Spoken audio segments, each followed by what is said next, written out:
Yes, everybody. Welcome back to Thread Manchester. Welcome back to YouTube. We're back again. I know it's been a long time, but we are back. Not really the circumstances I wanted to return to, sort of the news that we've heard today about Eriksen and what's going on in the transfer window, but still, we're back here. I'm very happy to be back to bring content for you guys on YouTube. Please do get involved in the comments. Thanks a lot, everybody.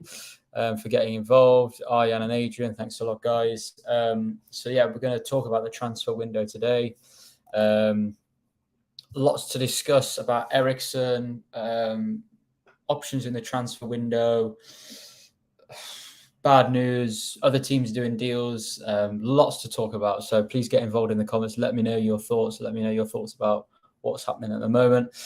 Big up Ryan, mate. Thanks a lot for coming along.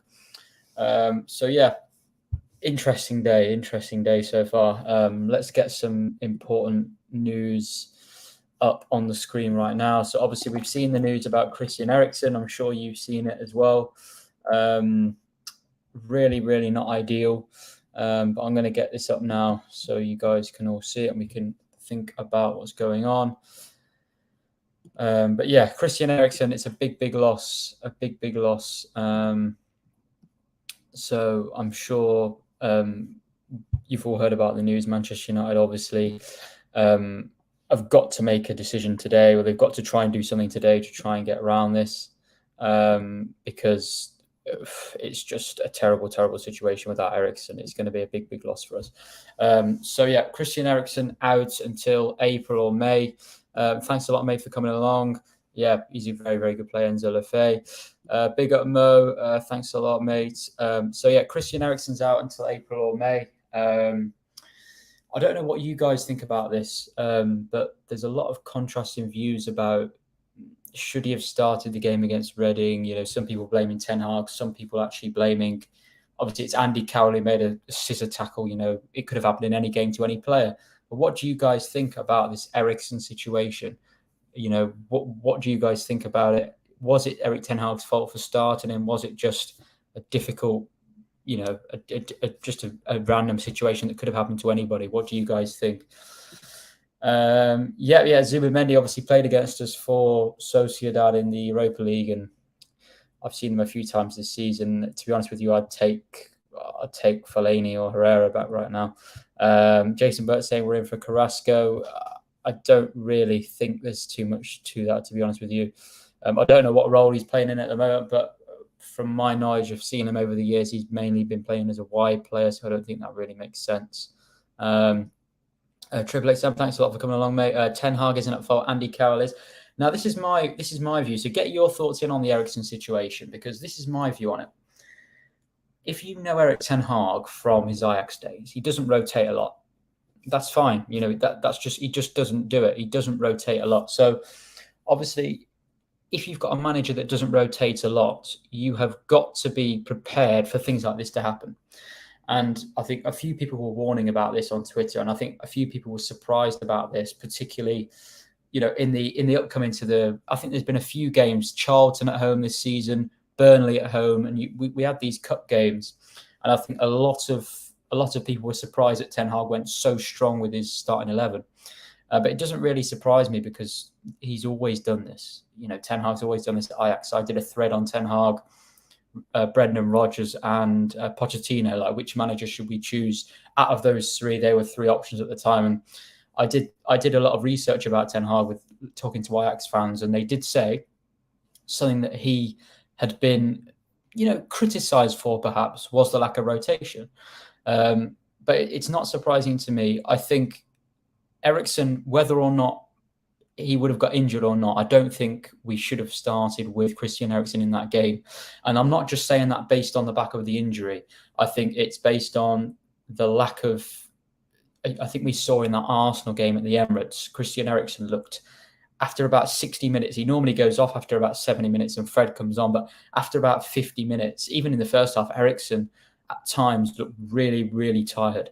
And I think we've seen in a few games this season, Christian Eriksen, he gets to around the hour mark and he looks really, really tired. So I don't think he should have started that game anyway. Obviously, you can't, for the actual tackle that happened, that could happen to anyone at any time. I get that.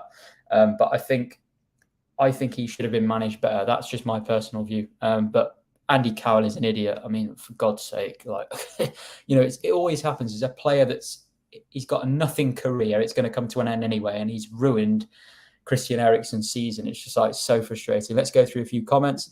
Adrian says, Ten Hag is no dummy. You wouldn't play him if there was a chance he'd get injured. Abdul Salam says, don't have a problem with him starting that game. We've struggled to control games with our best players. Don't blame him for not trusting others. That's a fair point. I agree with that totally. So, you could argue that Erik Ten Hag doesn't have the depth. He doesn't have a player that's ready who can do that role that Eriksen does to a good enough standard. And I'm fine with that. As I say, guys, I'm fine to accept any opinions on here. I'm not, as long as you're not being disrespectful or offensive, I'm happy to accept any opinions. I'll read out all the chats. Even the Omnia games, he went full strength, which took many by surprise at the time. Possible reason for Diallo's injury. Yeah, I think Diallo came back after the World Cup and he played a game. I can't remember whether it was it might have been against Everton. There was a game he played and then he went off, I think, in that game. And then he played the next game and then he got injured. So I think we have got to manage our players a lot better. But I do have sympathy with Ten Hag in terms of the lack of rotation and options he has. But anyway, that's that quick point out of the way. Christian Eriksen obviously is a big, big loss. Now we need to talk about who we can replace him with. So are there any options out there right now that we can get on loan? Right now, we've literally got how long have we got? We've got about 11 hours. We've got just under 11 hours now to actually sign a midfield player. So I'm just looking through Twitter just to make sure there's no news breaking. By the way, if there is any breaking news, guys, just please put it in the comments because obviously I'm on the stream and I can't follow everything at the same time. Besides him not rotating much, Erik Ten Hag clearly wants to win something. Yeah, Iqbal. I was about to say that Iqbal is probably the closest, and he's obviously not fully ready because Garnacho. Obviously, it's a bit different if you're playing in midfield to a wide player. It's slightly different because if you're a midfield player, you've got a lot more pressure on you. There's less space to operate in. It's a more crucial area of the pitch. So obviously, when you are a young player, you have to be careful embedding young players into midfield areas, particularly midfield areas that aren't attacking midfield areas. Iqbal is not. Iqbal is more of a number 8, I would say. I don't think he's a number 10. So. Sort of his best position. So obviously when you're operating in those important areas of the pitch, you don't want a player in there who isn't ready. It could obviously cost you the game, a fatal error that's closer to our own goal. So I get him not playing Iqbal, which is fair. Tielemans, Enzo Lefebvre. Yeah, so let's talk about the options then. So obviously Jorginho has gone to Arsenal. And there's been quite a few, I think, Chelsea fans happy about it and Arsenal fans quite a few not happy about it. But I actually think that's I think that's going to turn out to be a good signing. I'm not talking about longevity. I'm not even talking about starting every game for Arsenal, but I do think that'll be a good signing. I'd take him at Manchester United right now if you offered. I'd take Jorginho. When I saw the news, I was thinking, well, I would actually take Jorginho. Options we have. I think Tielemans, I think this comment from Ian, I think Tielemans, the thing with Tielemans is he's going to go on a free in the summer. He's not playing every minute for Leicester. He's not playing all the time, every single minute. Obviously, because Brendan Rodgers probably doesn't think that he's not he can't give everything. He's going to leave. Obviously, when you have a player that's going to leave in the summer, it's not going to stay for the long-term projects. It's difficult to keep them interested. It's difficult to trust that player because you think, they're not really going to be involved in the long term, so I'm not really going to start it because I want to build the foundations for next season and stuff like that. So Tielemans, for me, Leicester are going to lose him on a free in the summer, as it stands. If you offer Leicester a few £1 million, just say, right, we'll take him for £5 million right now. You're going to get £5 million instead of nothing. I think that could be an option. These are just options. I'm not saying it's definite, but Tielemans is, for me, if you look in terms of profile as well compared to Eriksen, that's not a bad sort of replacement in their profile per profile. It's not the exact right profile in terms of an Eriksen replacement, but I think that's one of the closest options we could have at this time to Eriksen. Obviously, similar to Eriksen, off the ball, Tielemans, we know his deficiencies, but on the ball, he's quite flexible. I think his passing range is good. He's a threat. He's got a nice long shot on him. He's got very good volley, that long shot volley, that trademark volley that he has as well. So I think Tielemans would actually contribute going forward for us. But similar to Eriksen, I think he does have deficiencies off the ball, but I'm not too bothered about that. I think we have Fred, who is better off the ball. We have sort of McTominay, who at least he draws, so he fouls players. He stops the play. Although I don't rate McTominay, I don't rate Fred that highly either. But both of them are not particularly excellent. But off the ball, they're more aggressive and sort of have more intensity than Eriksen. So I think Tielemans is a good option. I've seen Enzo Lefebvre play a few times. I just don't know. I don't know whether that's going to be possible right now, but we'll see.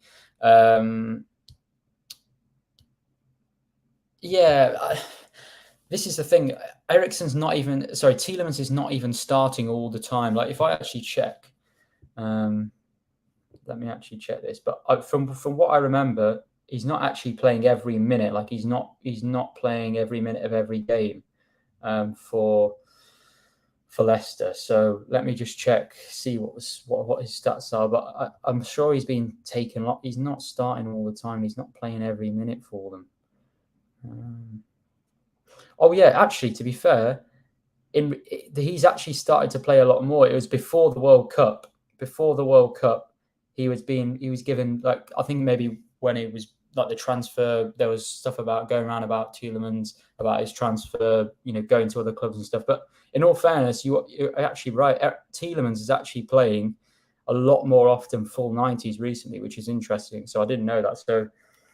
So maybe Leicester are trying to get the most out of him before he leaves, which is interesting. But yeah, I see your point, but still, it's going to be difficult, isn't it? Like Tielemans is an option, but it's going to be difficult. Will Leicester be able to get a replacement in?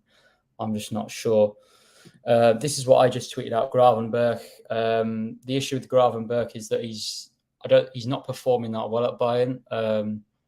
He's played 242 minutes, something like that, in the Bundesliga this season, so he's not playing a lot. And Fabrizio Romano tweeted out that he is not. Bayern are not considering a loan at this time, but maybe we can put a nice offer in to sort of try and snatch him. The guy's a leader. I don't think we need particularly. I think that's a good point. I don't think we really need a player in there to particularly be a leader. I think with Casemiro in midfield already, we've got Bruno, who is already quite vocal, and he's quite a little bit petulant at times, but Bruno puts himself about. He says what he thinks. I'd rather have sort of a player in there who just goes about his job, and I think Tielemans will probably do that. They don't want him to leave at the moment. That is true. That's the problem. But we'll see. We'll see how we go. Sabitzer, Plattenberg saying we're in for Sabitzer. Let's have a look.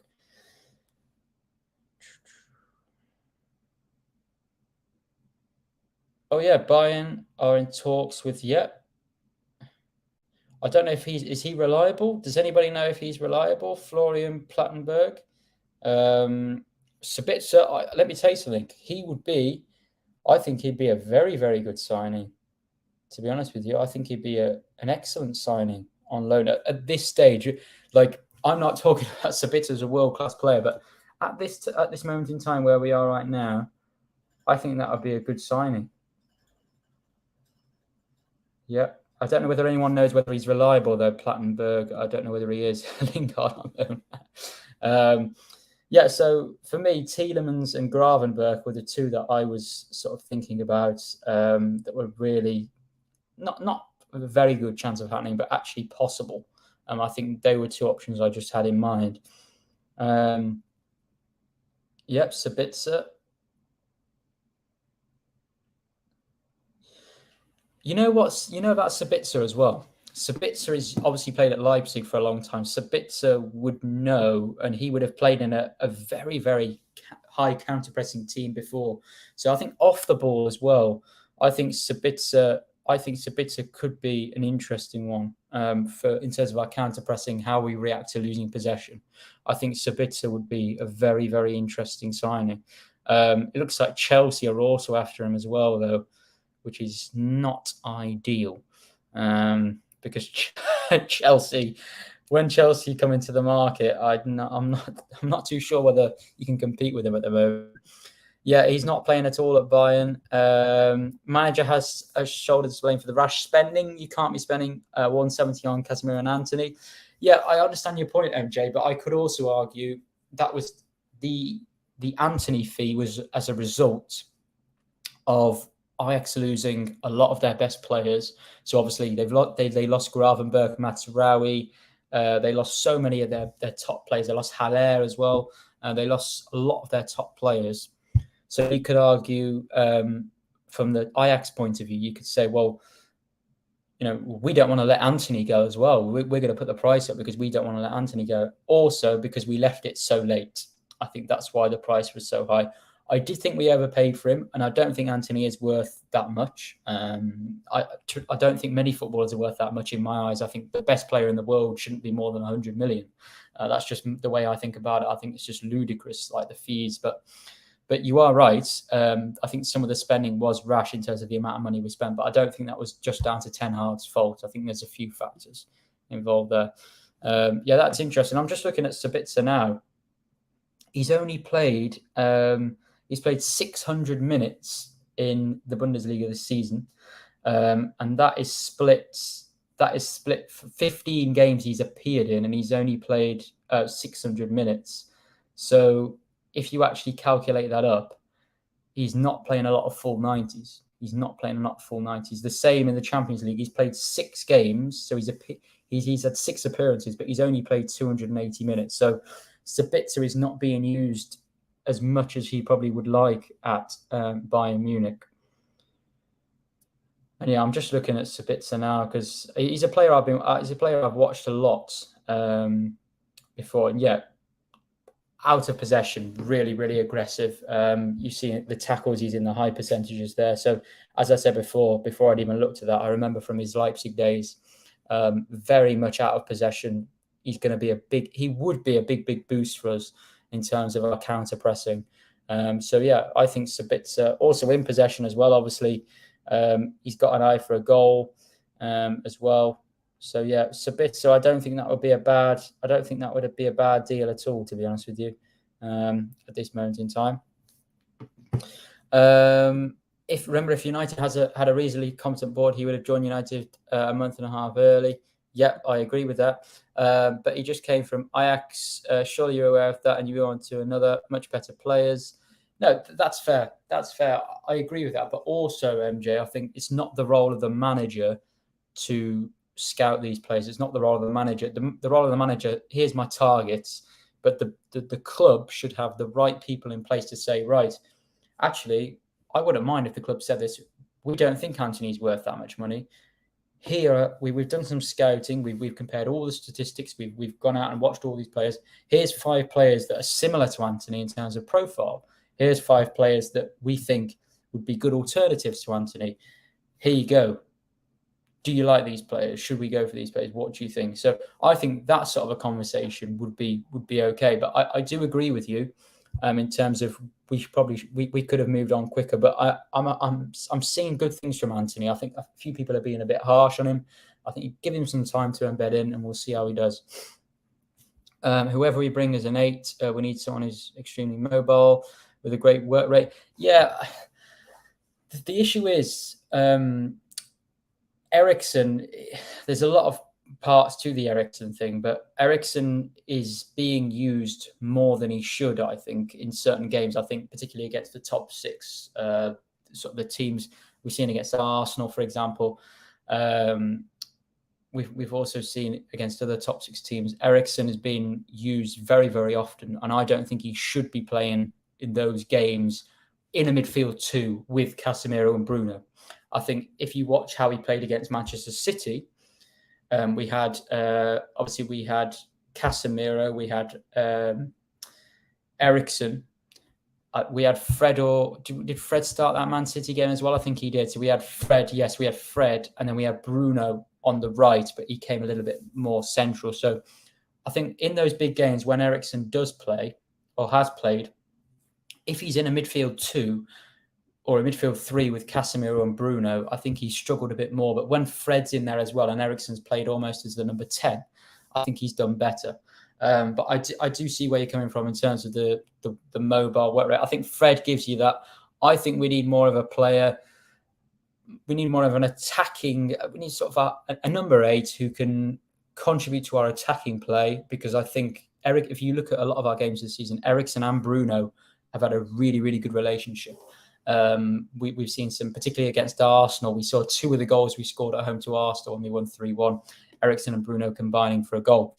You don't want just one midfielder in there who can be creative. We've seen Casemiro even, bring us goals and assists from that defensive midfield area. So I think for the number 8 position, I think if they can be mobile, if they can bring us a great work rate as well, fantastic.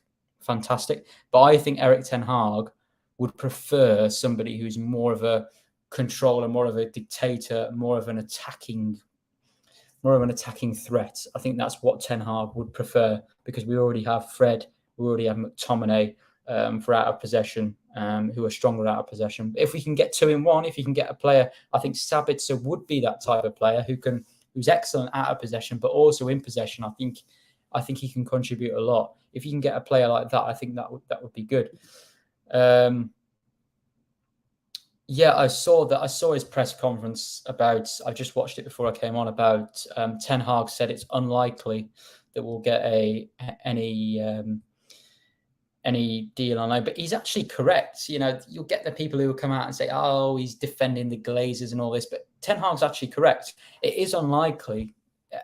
It's unlikely to do a deal in a few hours. This is business. It's very, very difficult to conclude any business in space of a few hours.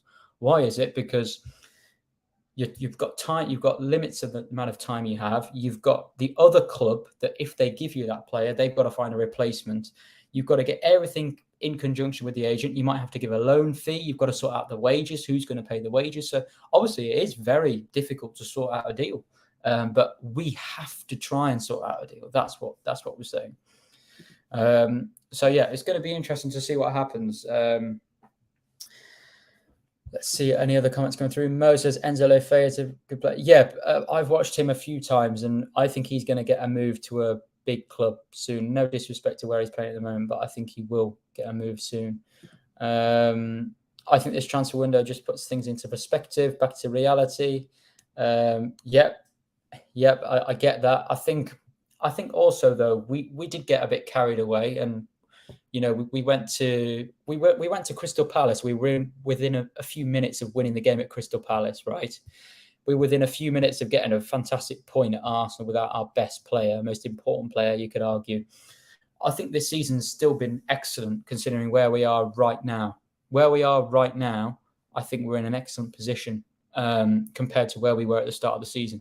However, in the last few weeks, whether you like it or not, the Donny van der Beek injury was a problem simply because you haven't got the option then to, although he wasn't playing fantastically well, you haven't got the option to, although Bruno's record is great in terms of injury-wise, he very rarely gets injured, you haven't got the option then to rotate Bruno and Eriksen in the same game without taking Bruno out and moving Eriksen to 10 and bringing somebody else into the 8 position.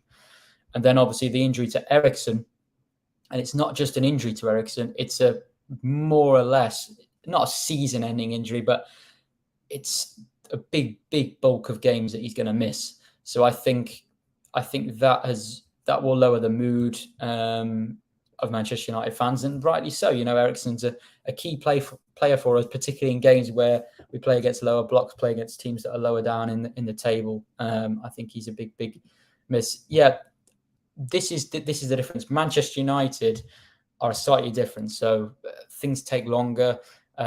We don't plan as well. We're not as ruthless. We're not as efficient, so things take longer. So I'm not saying you can't conclude a deal in a few hours, but it's tough, and especially tough if, in my opinion, if you don't have the right people doing those deals, or the best people in the business doing those deals, or scouting those players, or recruiting the players, whatever department it's in. I don't think we've got the best in class at Manchester United, so it is more difficult to do things like that. Yeah, I've been talking about Benacer for months and months and months. He's just signed a new contract, so that €50 million release clause is not now available until next summer. We can't access that release clause until next summer, which is not next summer, sort of 2024. So that's just a real pain in the backside. Kakare is really good as well. Absolutely brilliant. So yeah, I agree. Those two players are suitable sort of alternatives to Frankie de Jong. But yeah, I think that was very strange at the time. What happened with Casemiro? Like, we went from Frankie de Jong to Casemiro. We went from Frankie de Jong to Rabiot to Casemiro, which was just very strange. Yeah, I agree with that, Mo. I agree with that. I fully agree with that. However, I think today the most important thing is to get a body in the team that has some characteristics that Ten Hag would like from a number 8 to partner with Casemiro and Bruno. So, can this player control games to an extent? Can this player get hold of the ball, keep it? Can this player move the ball from side to side? Does this player understand the positional sort of style of football? Does he understand going into different zones? Could he have a good relationship with other players that we have? And what is his response out of possession as well? And I think Sabitzer, I'm just seeing now, Fabrizio Romano has tweeted, Manchester United discussing potential terms with Bayern for Sabitzer. Chelsea are focused on different players now, so it looks like it's only Manchester United who are now going for Sabitzer, which is very interesting. So we'll see how this turns out with Sabitzer. I think, to be honest with you, I think he would be, from where we are right now, I think he would be a decent signing. So yeah, it's interesting. A lot of people tweeting about Sabitzer here.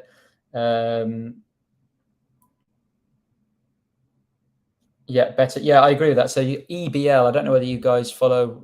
Oh no, this is going to be blacked out. This guy, the EBL guy, so the guy that does the analysis with the green logo. So yeah, I agree with his thoughts there. So he says Sabitzer is Eriksen all over regarding his profile, except with a better engine. Yeah, so I actually agree with that. So obviously, I said earlier about Sabitzer. I think he has the ability to improve our control of games if he plays instead of Fred or McTominay, but also out of possession. He ranks in like the top 3% for tackles in the attacking third. So Marcel Sabitzer, if he came in, if you think about, we've got Weghorst as a striker. If you think about having Sabitzer and Bruno as the 2 number 8s, our pressing out of possession is going to be really efficient. So yeah, if anything, this could actually be a positive thing in the end. What's happened in the last few hours, we might get a midfielder in that really helps us out of possession in those big games as well. So yeah, Adam Martin, interesting comment. I'm not going to read out those 2 comments there. We're getting gas for Sabitzer. Look, there's a reason. There's a reason why. Honestly, there's a reason why he was part of a successful Leipzig team for many years. There's a reason why Bayern Munich signed him. He's always been a good Champions League level player, and that is the truth. He is a good player. There's no doubts about that. He is not world class. He's not going to score you 20 goals a season. He's not going to get you 20 assists. He's not going to give you Kevin De Bruyne type assists from the right half space, crossing to the back post for Erling Haaland with a perfect cross. He's not going to do that regularly and consistently, but he's going to be, if he does come, he would be a consistent performer in this Manchester United side. That's honestly what I believe. Ten Hag didn't want Martinez. He wanted Timber. I'm concerned about his talent ID. I like the manager, but I think he's very naive at times. I think he wanted an Ajax centre-back for sure. He wanted Timber. I think Timber was maybe his first choice and then Martinez. But I think we've got to give Erik Ten Hag time here. I think Martinez got so much stick at the start. Martinez is a very, very good signing. Anthony, I think in the end, I think he's a very, very good profile. I think people need to give him time. He's not worth what we paid for him, but I still think he will contribute to this team. Casemiro, obviously, whether it was Erik Ten Hag's first choice, whatever happened there, obviously he's been very, very good for us. Eriksen was a very good signing on a free, and Malacia for 13 million, or however much we paid for Malacia. Malacia for the money that we pay for him is also, I think, a good buy. So I think we need to give him time. As I always say with managers, in terms of talent ID and things, wait until they've built everything. Wait until they've signed all the players they want, how they fit together. Because at the moment, Anthony, if you saw Anthony before the World Cup, his best football was playing with Diogo Dallo on that right-hand side. I did a thread after the Tottenham game where we won 2-0 against Spurs at home, dominated Spurs. Anthony and Diallo were brilliant on that night in terms of the interchanges between coming more inverted, one of them staying wide. They were so good together. I don't think the relationship between Anthony and Wan-Bissaka is as good. Although Wan-Bissaka, apart from that Arsenal game, has played some quite good games for us recently. I think we need to wait. Don't forget, we've got Diogo Dallo out right now, who is a key player in terms of the progression for this Man United side. We've also got Anthony Martial out. I've given up on Martial in terms of injuries, but in terms of the profile that he is, we do play our best football with Anthony Martial at that 9 position. So I think just give Erik Ten Hag time to bring in a striker in the summer, to bring in another midfield player. Obviously, maybe to bring in a backup right back as well. Let's just see how it works. But you need to give Anthony time. I really believe that. I do think he will improve, and he's not going to score 20 goals a season. He's not going to get 20 assists a season. He's not that type of player. He's much more than goals and assists. I can send it to you after the stream if you want. If you just send me a DM, I can send you that guy's username. So Mo says, who would you rate bring in during the summer as possible Casemiro understudy, or you think Erik Ten Hag would prefer Fred and Matani to play there when necessary? I think it depends on what happens with the new owners, because I think that in the summer, I think goalkeeper, a backup centre-back for Varane, really, and Maguire will probably leave. So we need a backup centre-back. We need a backup right-back if Aaron Wan-Bissaka leaves. We need a central midfield player, and we need a striker. I think they're the 5 areas primarily I would look at. I think goalkeeper, centre midfielder, and striker are the 3 biggest issues at the moment. I think they're the 3. If we were to sign a goalkeeper, a midfield player, and a striker, they would go straight into my team right now. If we were to sign the right profiles, I think a backup centre-back and a backup right-back, or a competition for Diallo as well, maybe for the bench. But if whatever we have left over, whether we get new owners and they want to spend loads of money, or, if we get enough player sales, if we can bring in a replacement for Casemiro, or a bit of a rotation for Casemiro, that would be great. I've seen some links to, I think it might have been Alan Varela, a player like that. I'm not sure. I think there's been some talk about Benfica, how they're going to replace Enzo Fernandez, but I think Alan Varela is a player that some people have mentioned, but I haven't seen enough of him, so I'd have to have a look into that more, to be honest with you, mate. I'm not going to pretend I know that much about players that I don't know about. Anthony will never cut it. Let's see. Let's see. I think this comment's good. This comment's good. If you think about Manchester City, very often Kevin De Bruyne overlapping on that right-hand side when Mahrez or Foden come inverted. I think it's very, very important that you have the right dynamics in the team to get round player deficiencies. And I don't think Antony has the right conditions at the moment to see him thrive. There are some parts of Antony's game, the left-footedness, a lot of reliance on his left foot. Obviously, is that ever going to really improve? It's going to be hard because when you're that dependent on one foot, his long shots at times, I think he takes too many long shots in areas that he shouldn't. That's another fair criticism. But let's just see. He's only just come. Just give him a bit of time. But yeah, of course, I want to see him improve.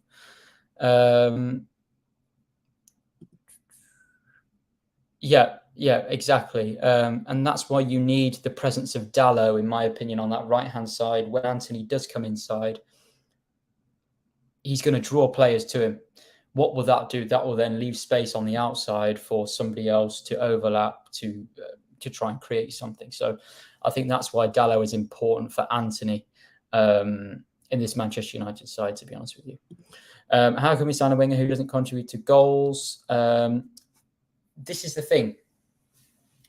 So I understand what you're saying. You're totally right in terms of when you create a forward line, you need more selfish players, you need more unselfish players, you need a nice balance.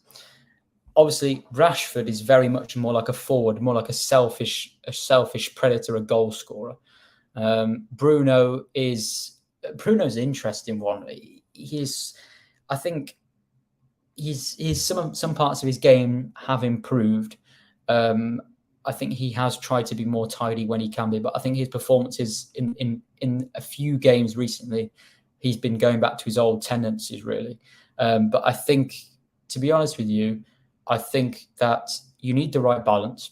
But if you look at the options we're linked to in the summer, other than Harry Kane, Osimhen and Vlahovic are very, very much not really link-up players. They're more sort of deadly strikers that operate in the box, goal-scoring strikers, quite different to Martial. So I think you make a good point, but I think it depends on what type of striker we bring in. So I'd agree with you. If we bring in Harry Kane, then Antony is maybe not the right profile to link with Harry Kane there. It doesn't really make too much sense. But if we bring in Osimhen or Vlahovic and you have Rashford on the left, that right-hand side player has got to be a player that comes to feet.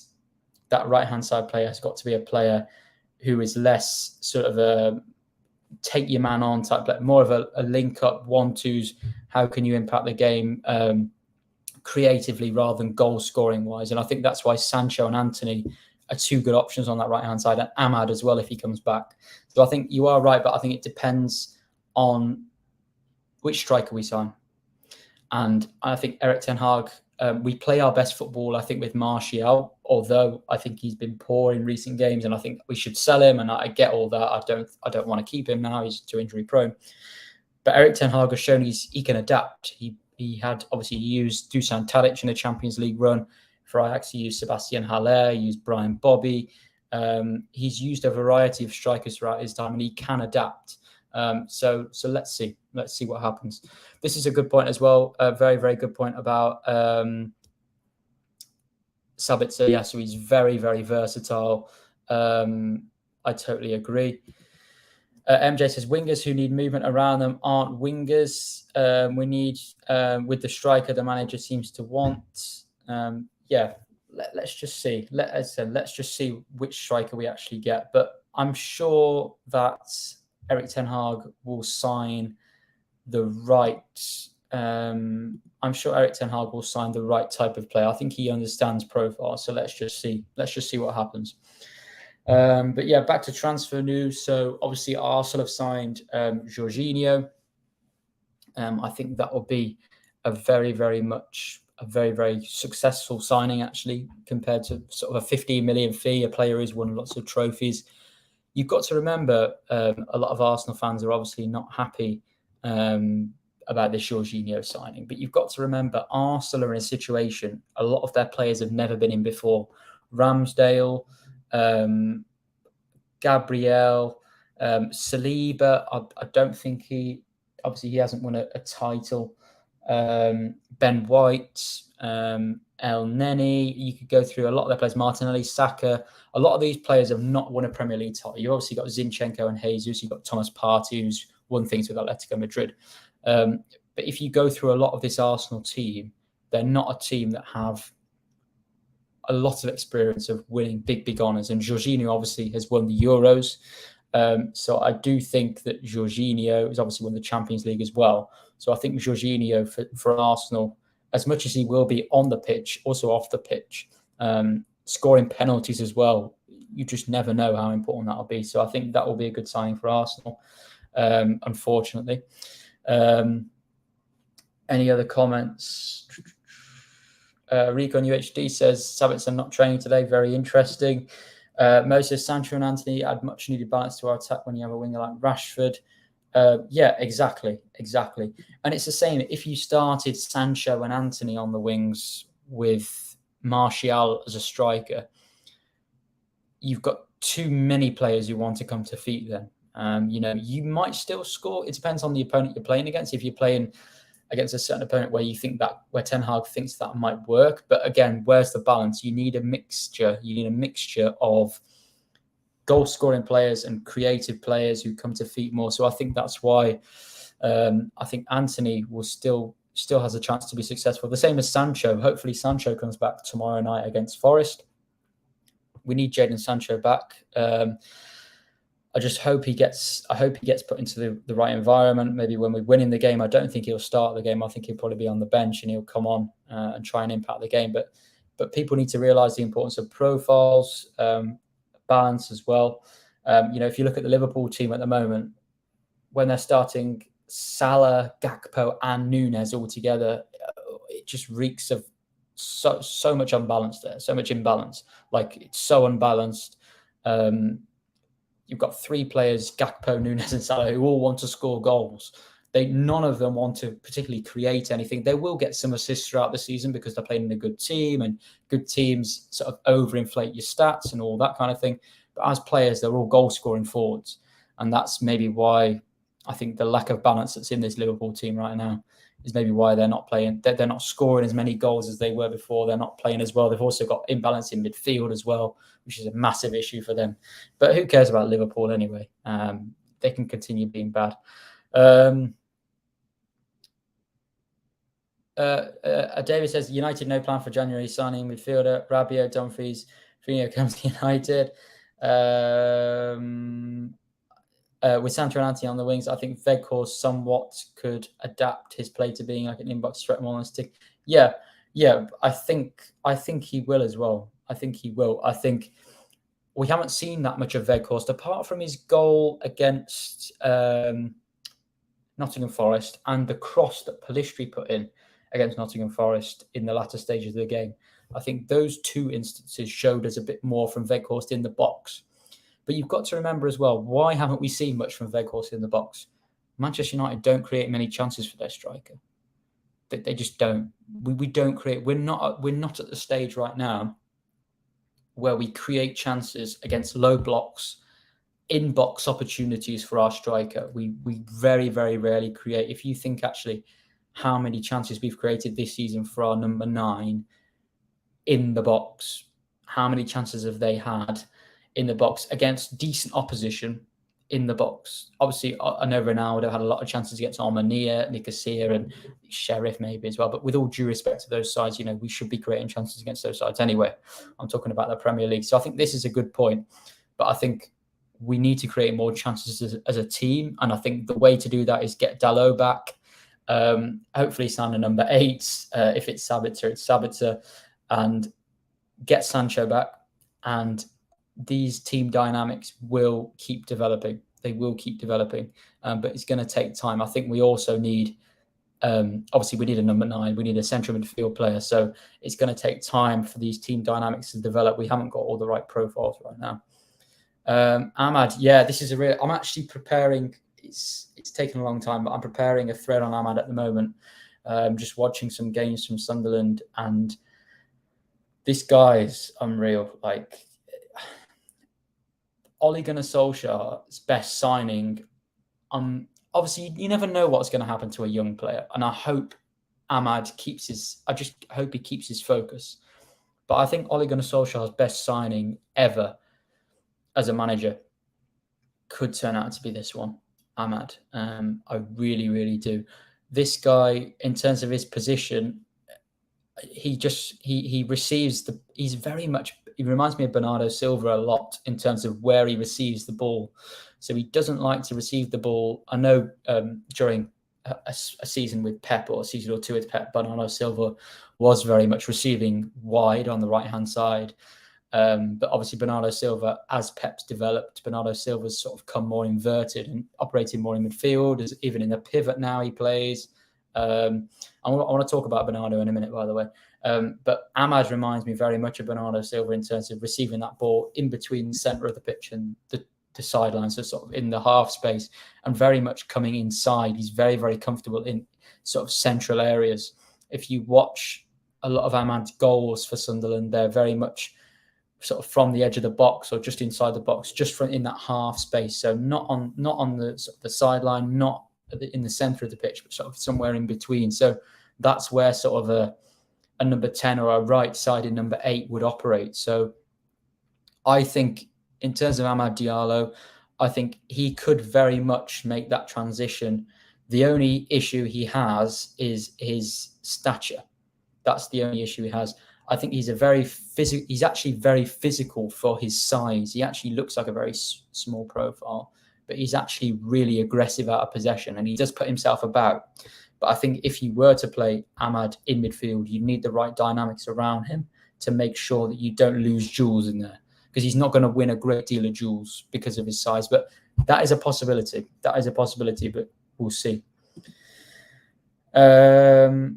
ISS, I think Harry Kane is the only striker in the world who could be world-class as a poacher, target man, and the role he plays. Yeah, Harry Kane can do everything. Like, he could just stay in the box if you wanted him to. So I've just got a few issues with the Harry Kane signing. Manchester United have signed Cavani, Ronaldo, Igalo, Van Persie. We just keep signing. We keep signing these strikers as short-term fits. Harry Kane has probably got 3 or 4 years left in his prime, and his prime is very good, but he's probably got a few years left at his prime. Then we're going to have to replace him again. I want to sign a striker now. He might not be in his prime now, but I want to sign a striker for now that we can keep at this club for 7, 8, 10 years, that we can keep here so we don't have to change again in a few years' time. If Harry Kane came to Manchester United, don't get me wrong, I'd be happy. But in terms of the age factor, I think is a big, big problem. I think the age factor is a big, big problem. I just don't think that's the right signing, Harry Kane, that we should be looking at right now for the long term. You're going to pay 100 million or something ridiculous to get 3 seasons out of a player. We've already got Casemiro, who's got a few seasons left at his prime. We've got Eriksen, who hopefully will come back from his injury. He's got a few seasons left. You don't want too many players in your team who you're going to have to replace again in a few years. You need to build for the future. So I'd be happy with Kane, but he's not my first choice. In terms of the age factor in particular is a problem. I back you on Ahmad. Yep, offers options in the right wing as well as a 10. Ike way a pass. Techie, yep, for sure. I agree with this. I think it's overhyped. But I do think that people overestimate the impact of sort of physicality and stature, but you need the right dynamics from the rest of the team to make up for it. So it's like Lisandro Martinez, Jamie Carragher, all those people saying he's too small. I said at the time, rubbish. However, if you do have Lisandro Martinez in your team as a centre-back, you still have got to make sure that you have the right dynamics around him to make up for that lack of stature, because we will concede a couple of goals at some point because of Martinez's stature. There'll be a direct header that comes into the box and a bigger striker might score. Oh, that's fine.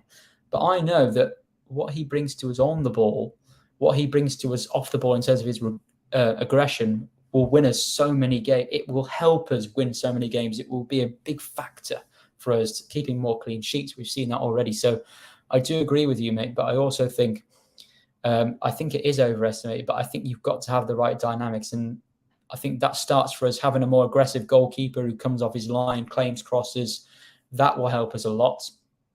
We've got Diogo Dallo and Rafa Varane, Luke Shaw around Martinez, who are very, very good in duels. Shaw, not so much, but particularly Varane and Dallo. We've got Casemiro in front of Martinez, who wins a lot of aerial duels. So I think you have to make sure you compensate for that lack of whatever it might be. It could be pace, it could be height, it could be aggression, it could be mobility, whatever it might be. You've got to make sure you have the right dynamics around those players to make up for it, especially in the Premier League. I've been thinking about this. About Ahmad in terms of a number 10, sort of the backup to Bruno. It could be an option, but what you say, because no way he plays ahead of Sancho and Anthony, I don't agree with that. That's how much I rate this kid. It's not in terms of his age, his development, okay, but in terms of his actual natural ability, that natural technical ability, Ahmad for me, in years to come, is going to be very, very difficult to replace if he keeps focused. If we get the development right, I think he could be Manchester United, a big player for Manchester United, and I think he will get a lot of interest from other clubs. So yeah, I do think could be a backup for Bruno, and it's going to be interesting to see how Ten Hag handles having that many right-sided players in the team. It's going to be interesting to see what he does. Yeah, I agree with that. I also agree with that. The first part, what you say, I see where you're coming from, but Harry Kane for me, I think. Again, it's this age factor. I want Manchester United to go and sign a striker in the summer that can be a long-term striker for us. I don't want to see us go and sign a striker that's going to last us a couple of years and we're going to have to replace him again. We've done it with Cavani. We've done it with Van Persie. We did Falcao. We did Ronaldo. Cavani. We've just signed so many strikers in the last 10 years that have lasted a year or 2 years. And I'm not saying Harry Kane's the same. It's not the same situation. Harry Kane, I think, would probably last a few more years. And he's a player that's that good that he doesn't need to rely on pace because he doesn't have a lot of pace or mobility. But as I said earlier, a few minutes ago, about having the right factors around Harry Kane, you'd have to make sure that you have the right profiles. And yeah, as I said, I wouldn't say no to Harry Kane. It's just he's not my first choice option. I just want to see some long-term. I want to see some long-term planning from Manchester United under new owners. So it's just a personal preference. I've got nothing wrong with your view, and as I said, I would take Harry Kane for sure, but he's not my first choice. So yeah, there's lots of talk about Ahmad and things like that, about strikers. Hopefully today we'll see some more news on Sabitzer. Hopefully we'll see some more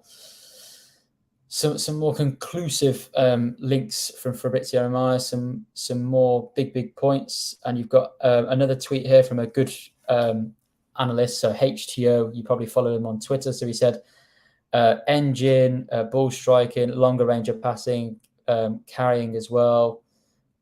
He's happy with that deal. Yep, so I agree with him there as well. I think Sabitzer, I think, is very, very much, as somebody else mentioned on the stream as well, Sabitzer is quite a flexible player in terms of his position, so he's got flexibility there. I think on and off the ball, I think he can bring us a lot. He'll score goals. He can carry the ball pretty well. He can offer a few nice long switches of passing as well. So yeah, I think Sabitzer could be a decent option. Not something I was expecting though. Just somebody I didn't think of. It always happens this way. You think of one player, like one Bayern Munich player, Gravenberch, and then somebody else comes along, possibly could sign Sabitzer. So yeah, very, very interesting news. Get your comments in, guys. Get your thoughts. What do you think about Sabitzer, the Eriksen situation? Anything to do with Manchester United? We'll go for a few more minutes. Any more questions? We'll do more of a Q&A. As I said, I'm really happy to be back on YouTube. I'm going to hopefully do more regular shows. It's just with my job, I'm trying to get more flexible sort of working hours and things like that. So hopefully I'll be able to do more shows with you guys, because I really enjoy the interaction. We've had loads and loads of comments today. And as I said before, I welcome all opinions.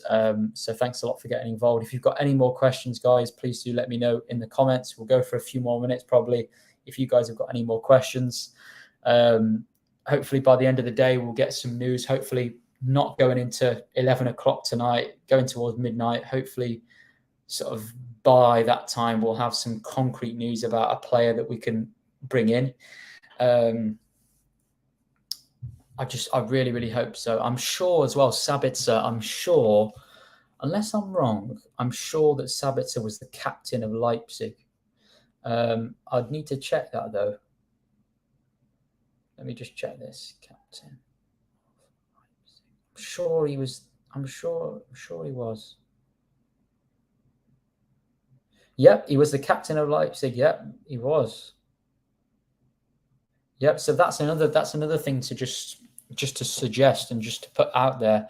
I think somebody mentioned earlier, I think it was Mo, about sort of a leader in that midfield, and I said it's not something we particularly need. But actually, if this man, Marcel Sabitzer, he was the captain of Leipzig, so this guy has got some leadership qualities as well. So that could be really, really nice for us. That could offer something. As I said before, he's been in big Champions League games before. So yeah, I think Sabitzer,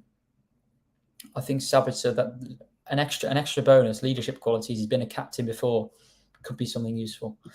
One player I do like, Rashford. He's a very good player for man. Yep. So Rashford, obviously this season, his goal tally has been excellent. I think he nearly broke the record, didn't he? He equaled the record for the consecutive goals at Old Trafford record. I don't know how many goals it was in consecutive games, but then obviously his disallowed goal against the other day against Reading, obviously he could have broken the record, but he couldn't quite do it because of the disallowed goal. But yeah, Rashford, I'm happy to see Rashford. I said on a stream in the summer, I said to Rashford, if Manchester United get an offer in for Rashford in the summer right now, then Manchester United may accept it. Should they accept it? Is it time up for Rashford? And I said at the time, from what we saw last season from Rashford, there's nobody that could sit there and tell me, oh, Rashford has to stay and all this. I think Rashford's performances were very poor. Obviously, the whole team, I did talk about this sort of team dynamic. When you have a team that's unsettled after losing Ole Gunnar Solskjaer,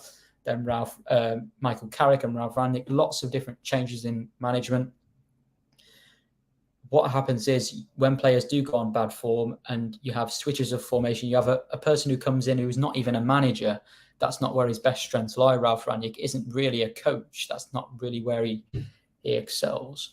So when you have these constant switches, it is very, very difficult for players to get those relationships. And when you get bad runs of form, when players are in bad runs of form, it rubs off badly to other players. So I think last season, although Rashford was very, very poor, you could say, well, why was Rashford very, very poor? Well, were the team dynamics not right for him? The same with other players, you could argue with other players as well.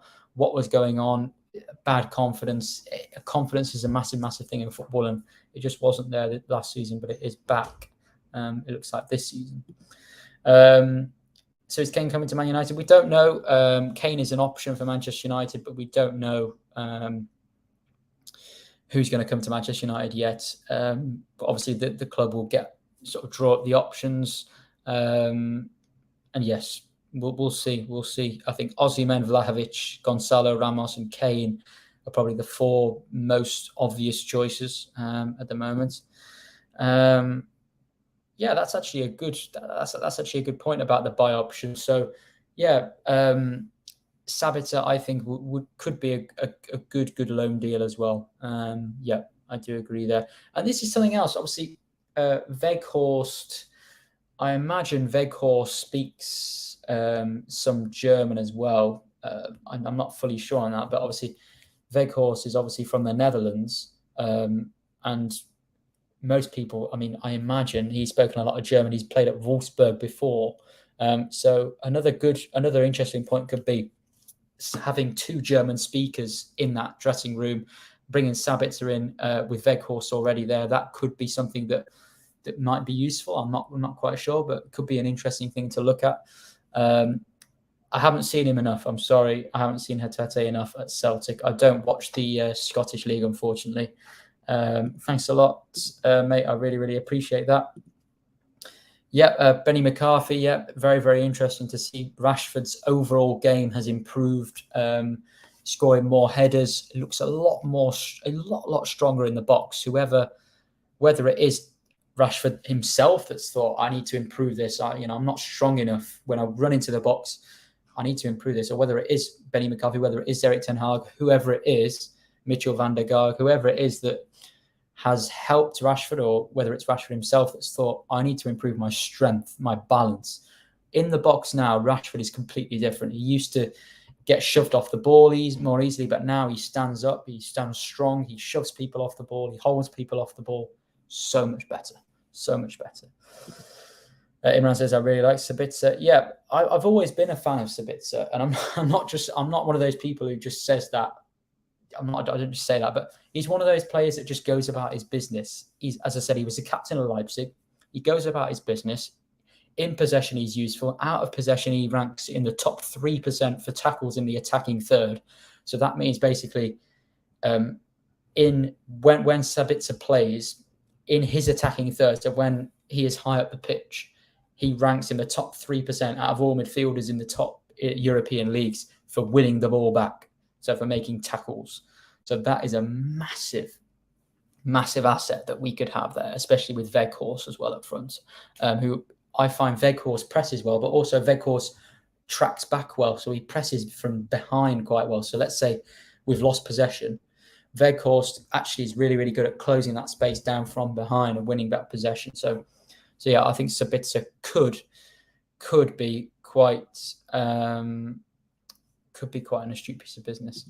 Our weakness is that the back from it. Do you mean defensively? Defensively, I actually think defensively we're quite good. I think we need to make some changes in terms of personnel. I think throughout our whole team, but I think defensively as a team we've improved quite a lot. I think as a team, generally last season we were so open. If you think away to Liverpool when we lost 4-0, you saw players stepping out. Players weren't really sure about what their roles were. I think we played Diallo at left back on that day, and we played Wan-Bissaka as well, and we just looked awful, and we were just not compact enough last season. But this season, I actually think we've still got things to improve, but we've kept a lot more clean sheets.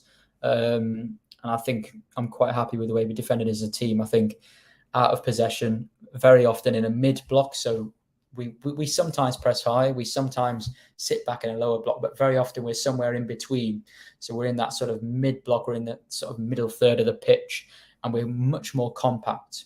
So yeah, I do think we have improved defensively, but there's still a way to go. And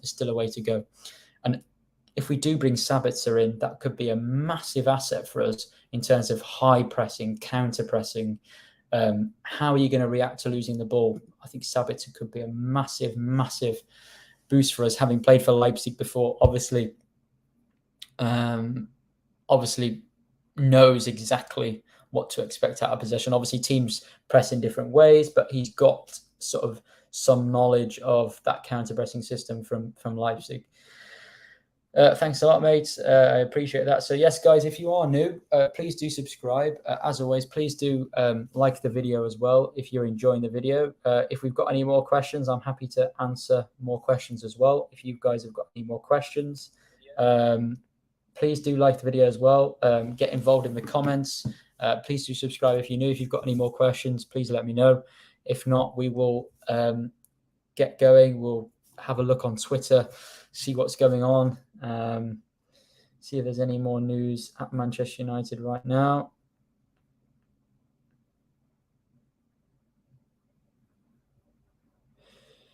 So yeah, still the same things going around really about Sabitzer. Looks like it's actually quite close. It looks like, Manchester United, Bayern Munich are open to a loan deal for Marcel Sabitzer. Manchester United also asked about Gravenberg, so that's who I suggested. So I actually suggested Gravenberg, but apparently Bayern Munich were not interested. As I said under my tweet, Bayern Munich were reluctant to let him go. So yeah, I think Sabitzer could be an interesting one. Moshe says last season you looked like a lost team. You know what we were? We weren't even a team. We were a lost group of it. We weren't even a group. We were a lost. I don't even know what the word is. We were a lost bunch of individuals. That's what we were last season. So I'm so happy.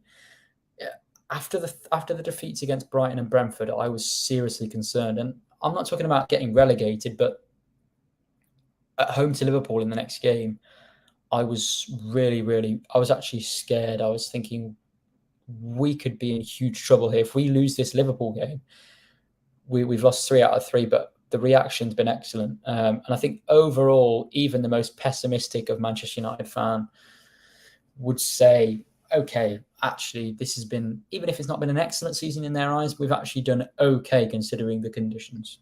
So yeah, hopefully we can win a trophy in the Carabao Cup. Hopefully we can sort of sustain our position in the league as well. So I think that's going to be it for today, guys. I really appreciate all the comments. Please do like the video if you enjoyed. If you are new, please do subscribe as well. I'm going to try and be a lot more consistent with my uploading of videos. I appreciate all the support as always. Thanks a lot for coming along. Thanks for all the support on Twitter. Thanks a lot for everything, guys. You really helped the channel out a lot, and the Twitter account out a lot. Let's push on YouTube now, try and get more consistent on YouTube. If there's any particular shows that you guys would like to see, please do let me know. I wish we had Enzo Fernandez, Casemiro, or Enzo the carrier with flair. That midfield would be very good. That midfield would be very, very good. I hope he doesn't go to Chelsea, but we'll see. But thanks a lot, guys. I really appreciate the support. Take care. Obviously, follow me on Twitter at ThreadmanChaz, the same handle, the same username as my YouTube account. So please do follow me there on Twitter. I'll be tweeting throughout today, obviously, busy day about Sabitzer, any other news that comes out. So thanks a lot, guys, for the support. I'll be back soon. Really appreciate it. Thanks a lot, mate. I really appreciate all the support. Take care, guys. See you soon.